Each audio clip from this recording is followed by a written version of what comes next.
விஷயம் தமிழகத்தில் மிகப்பெரிய அதிர்ச்சி ஏற்படுத்தியிருக்கிறது.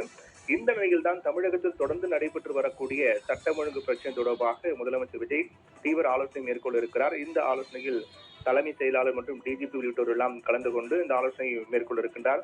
இந்த ஆலோசனையில் தமிழகத்தில் நடைபெற்று வரக்கூடிய சட்டம் ஒழுங்கு பிரச்சனை, அதற்கு தீர்வு காணக்கூடிய வகையில் நடவடிக்கை, அடுத்த கட்டமாக மேற்கொள்ளப்பட வேண்டிய பாதுகாப்பு நடவடிக்கைகள் குறித்தும் தீவிரமாக ஆலோசிக்க இருக்கிறார்கள்.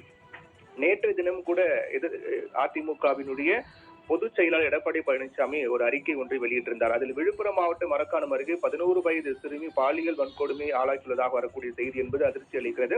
பெண்கள் பாதுகாப்பை சீர்குலைப்பதில் மற்றொரு திமுக ஆட்சியாக இன்றைய பொய்க்கால் குதிரை ஆட்சி இருக்கிறதோ என்ற அச்சம் தமிழக மக்களிடையே, குறிப்பாக பெண்களிடையே எழுத தொடங்கிவிட்டது என்று எடப்பாடி பழனிசாமி குறிப்பிட்டிருந்தார்.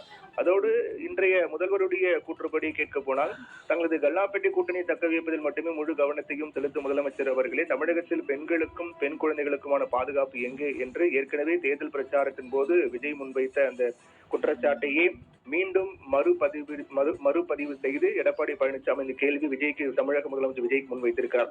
இப்படியாக ஒவ்வொரு கட்சியினுடைய தலைவர்களும் தொடர்ந்து இது போன்ற கண்டன அறிக்கைகளை வெளியிட்டு வருகிறார்கள். அவ்வப்போது நடைபெற்று வரக்கூடிய சட்டம் ஒழுங்கு பிரச்சனை என்பது தமிழக அரசுக்கு மிகப்பெரிய சவாலை ஏற்படுத்தியிருக்கிறது என்பதில் மாற்று கருத்து இல்லை.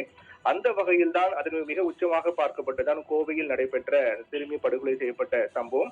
இந்த நிலையில் தான் தொடர்ந்து இது நடைபெற்று வரக்கூடிய சட்டம் ஒழுங்கு பிரச்சனை குறித்து ஆலோசிப்பதற்காக இன்றைய தினம் மிக முக்கியமான ஆலோசனை கூட்டம் நடைபெற உள்ளது. முதலமைச்சர் விஜய் தலைமையில் நடைபெறக்கூடிய இந்த ஆலோசனையில் தலைமை செயலாளர், டிஜிபி உள்ளிட்டோர் கலந்து கொள்கிறார்கள்.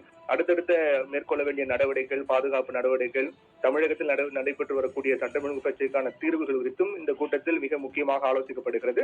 இந்த ஆலோசனைக்கு பிறகு எதிரும் முக்கிய முடிவுகள் எடுக்கப்படுகிறதா, அடுத்த கட்டமாக சட்டம் ஒழுங்கு பிரச்சனை சரி செய்வதிலும் தற்போது நடைபெற்று வரக்கூடிய சட்டம் ஒழுங்கு பிரச்சனைக்கான தீர்வு காண்பது